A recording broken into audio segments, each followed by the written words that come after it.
Shalom Bapak Ibu, Saudara dikasih Tuhan, puji Tuhan, salam sejahtera di dalam nama Tuhan kita Yesus Kristus. Puji Tuhan, kita ada semua karena kasih karunia Tuhan yang begitu besar dalam kehidupan kita.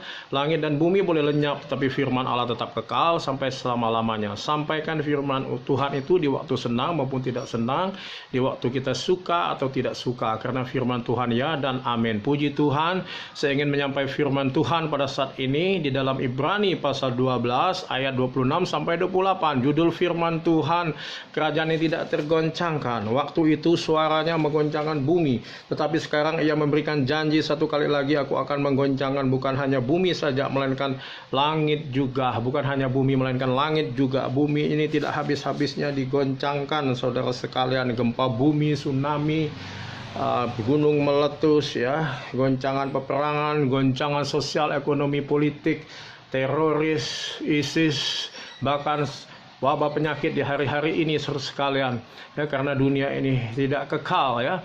Flu Spanyol di mana tahun 1850 juta orang meninggal. Di tahun 1950 Indonesia dikena wabah demam berdarah. Puluhan ribu orang meninggal karena dunia ini hanya sementara fana, saudara sekalian. Karena dunia ini ada dalam kuasa si jahat. Karena manusia sudah jatuh ke dalam dosa. Kuasa yang sudah diberikan Tuhan kepada manusia sudah diambil alih oleh kuasa kegelapan, sehingga upah dosa adalah maut. Oleh sebab itu Tuhan Yesus mau datang ke dunia ini. Dia mau menebus segala dosa-dosa kita. Hanya orang yang tidak berdosa yang bisa menebus segala dosa manusia, saudara sekalian, yaitu Tuhan kita Yesus Kristus. Tuhan ingin mengembalikan lagi gambar Allah itu. Tuhan ingin mengembalikan kuasanya itu. Dia berikan kuasa kepada kita untuk mengalahkan kuasa-kuasa iblis yang ingin menghambat kita untuk percaya kepada Tuhan. Ayat 28, ayat 27, ungkapan satu kali lagi menunjukkan kepada perubahan pada apa yang dapat digoncangkan, karena ia dijadikan supaya tinggal tetap apa yang tidak tergoncangkan, supaya tinggal tetap apa yang tidak tergoncangkan. Saudara sekalian, ya, Tuhan akan mengadakan perbedaan bagi orang yang percaya dan tidak percaya kepada Tuhan, seperti Gosen dan Mesir, di mana di Gosen umat-umat Allah tinggal, sehingga lalat, nyamuk, penyakit, bahkan kuman pun tidak bisa masuk, virus pun tidak bisa masuk ke dalam Gosen. Karena apa? Karena ada perlindungan dan proteksi Allah. Demikian juga kita yang ada dalam kerajaan yang tidak tergoncangkan, kita pun sesekalian diproteksi oleh Allah dan dilindungi oleh Allah. Jadi karena kita menerima kerajaan yang tidak tergoncangkan, marilah kita mengucap syukur dan beribadah kepada Allah menurut cara yang berkenan kepadanya dengan hormat dan takut. Dengan hormat dan takut. Jadi karena kita menerima kerajaan tidak tergoncangkan, sesekalian kita harus bersyukur kepada Tuhan, berterima kasih kepada Tuhan, dan juga kita harus beribadah kepada Tuhan, mencari kerajaan dan kebenarannya, maka semuanya akan ditambahkan kepadamu menurut cara yang berkenan kepadanya dengan hormat dan takut. Kita harus beribadah dengan cara yang menurut Allah, bukan menurut cara kita, tapi menurut cara Allah dan menurut pimpinan kuasa Roh Kudusnya. Dengan hormat dan takut kita harus menghormati Allah. Jangan kita meremehkan firman Allah. Barang siapa meremehkan firman Allah, maka dia akan menanggung akibatnya. Dengan hormat dan takut. Takut dalam arti kita harus, saudara, saya melakukan perintahnya, hidup kudus, ya, di mana tempat kekudusan tidak ada seorang pun yang melihat Allah. Saudara tahu burung Raja Wali adalah burung yang kuat, yang mendirikan sarangnya di atas gunung yang tinggi, bahkan di tebing-tebing yang terjal. Sarangnya begitu besar, manusia pun bisa tidur di situ.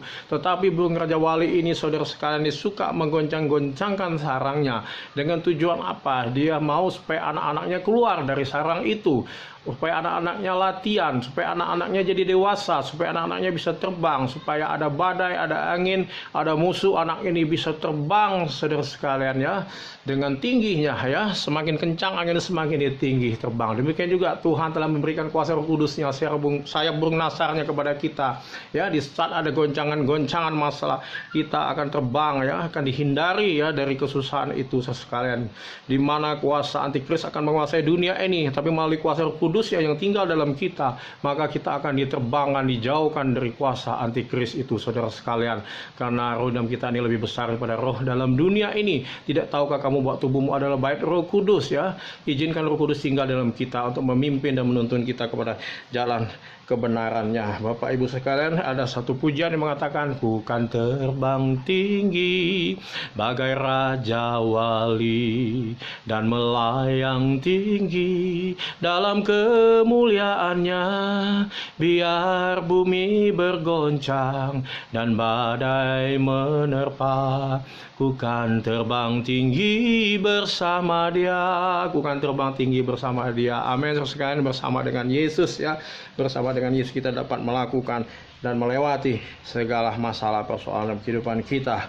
Kenapa Tuhan izinkan goncangan-goncangan terjadi dalam kehidupan kita? Yang pertama, Tuhan ingin membuktikan mana umat yang setia, mana yang tidak setia. Saudara sekalian, Tuhan ingin membuktikan mana umat yang setia dan umat yang tidak setia. Yang setia tetaplah setia, setialah sampai mati, karena mahkota kehidupan pasti Tuhan berikan. Tuhan tidak pernah berhutang. Apa yang saudara lakukan kepada Tuhan, semuanya Tuhan rekod. Tetapi saudara yang tidak setia di hari-hari ini, berbaliklah dengan ada goncangan ini, kembalilah kepada Tuhan. Yang sudah lama tidak melayani, melayanilah, membaca firman Tuhan, berdoa, memuji dan membesarkan nama Tuhan. Sebagai kepala rumah tangga, mari kembali menjadi imam di dalam keluarga saudara ya, untuk setia kepada keluarga, untuk setia kepada istri. Demikian juga istri harus tunduk kepada suami. Demikian juga anak-anak menghormati orang tua ya. Keharmonisan terjadi dalam keluarga ini karena Tuhan mengasihi keluarga. Tuhan ingin menyelamatkan keluarga, sehingga di saat kedatangan Tuhan yang kedua kali kita didapati tidak bercacat dan bercelah. Kalau kita tidak mengalami goncangan, kalau kita ada di zona nyaman, kita mengakui Kristus itu adalah Tuhan, itu hal yang biasa. Tetapi saat kita mengalami goncangan, masalah, persoalan, kita masih mengakui Yesus Kristus itu adalah Tuhan, itulah kesetiaan yang sejati yang Tuhan inginkan dalam kehidupan kita. Yang kedua, mengapa Tuhan izinkan goncangan terjadi? Untuk membuktikan kualitas iman kita, apakah tahan uji atau tidak. Bagaimana kadar kita ini 30%, 50%, 100%, di mana Tuhan mau kita ini menjadi emas murni. Emas itu sudah sekian dibakar ya, supaya dia timbul emasnya. Kemurniannya timbul, saudara sekalian ya, menjadi emas yang murni. Kotoran-kotorannya dipisahkan, dosa-dosa kita dipisahkan. Tuhan mau supaya kita ini sekalian menjadi murni dengan goncangan-goncangan di hari ini. Oleh sebab itu, saudara sekalian, kualitas iman kita ya harus benar-benar ya di hadapan Tuhan sekalian. Jangan kita menjual iman kita karena pasangan. Hai anak-anak muda ya, hati-hati, jangan kita menjual iman kita karena harta kekayaan ya. Kita menjual iman kita karena ingin popularitas, ingin jabatan. Jangan sekalian ya, kita tetap beriman kepada Tuhan Yesus Kristus, tidak menyimpang ke kiri dan ke kanan, maka kita akan berhasil dan beruntung. Itulah janji firman Tuhan dalam kehidupan kita. Kemudian saudara, mengapa Tuhan izinkan goncangan terjadi? Yang ketiga, agar terbukti siapakah yang mengenal Tuhan dengan betul ya. Tuhan ingin melihat kita nih betul nggak, saudara, kita ini mengenal Tuhan ya. Sehingga goncangan apapun tidak akan membuat kita lemah ya, kalau kita mengerti siapa Tuhan kita. Rasul Paulus berkata, saudara sekalian, karena aku tahu kepada siapa aku percaya dan aku yakin bahwa Dia berkuasa memelihara kita. Saudara sekalian, Rasul Paulus berkata, aku tahu kepada siapa aku percaya. Kita pun harus tahu siapa yang kita percaya. Yesus Kristus Tuhan, pencipta langit bumi beserta dengan segala isinya. Bahwa di bawah kolong langit ini tidak ada nama dapat memberikan keselamatan, hanya nama Yesus Kristus. Yesus itulah jalan kebenaran dan hidup. Tidak ada seorang pun yang sampai kepada Bapa tanpa melalui Yesus. Dialah juru selamat dunia ini. Saudara sekalian, kita harus mengenal Dia. Jika kita mengenal Dia, saudara sekalian, kita mengetahui kebenaran itu, maka kebenaran itu memerdekakan kita, membebaskan kita, memampukan kita, menuntun kita kepada jalan kebenarannya. Ya, Bapak Ibu sekalian, yang terakhir ya, kenapa Tuhan mengizinkan goncangan-goncangan terjadi? Agar ingin membuktikan ya, siapakah dasarnya yang teguh ya. Kita ini mendasarkan hidup kita ini kepada Tuhan, atau mendasarkan hidup kita kepada kekuatan dunia ini ya. Oleh sebab itu, dengan goncangan ini akan kelihatan sekalian di dalam Matius pasal 7 ya, ayat yang ke-24 sampai 27. Orang yang mendengar perkataanku ini dan melakukannya sama seperti orang yang mendirikan rumah di atas batu karang.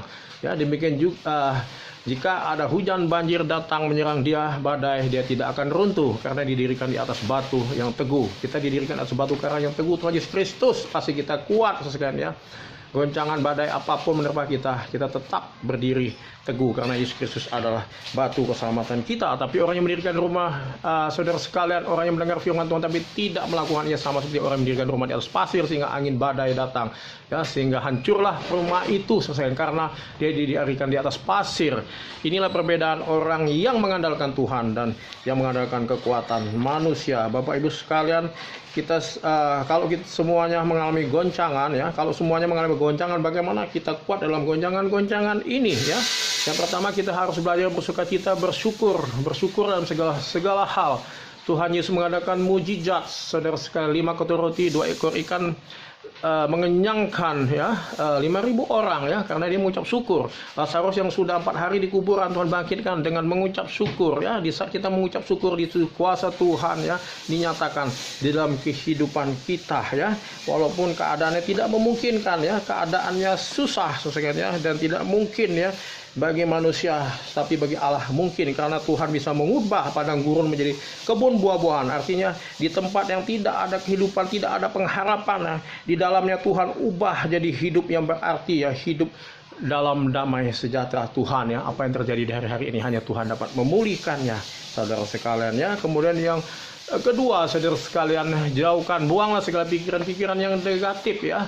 Negatif kepada istri, negatif kepada suami, negatif kepada orang tua, negatif kepada sesama, negatif kepada pelayan-pelayan Tuhan, negatif kepada hamba-hamba Tuhan. Buanglah semuanya itu. Itulah penyakit.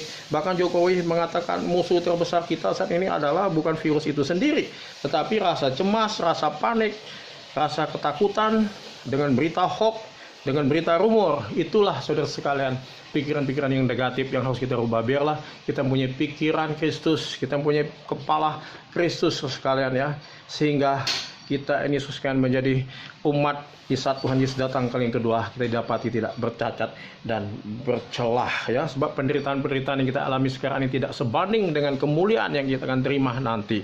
Demikian Bapak Ibu Saudara sekalian, firman yang bisa saya sampaikan saat ini. Tuhan Yesus memberkati. Haleluya. Amin.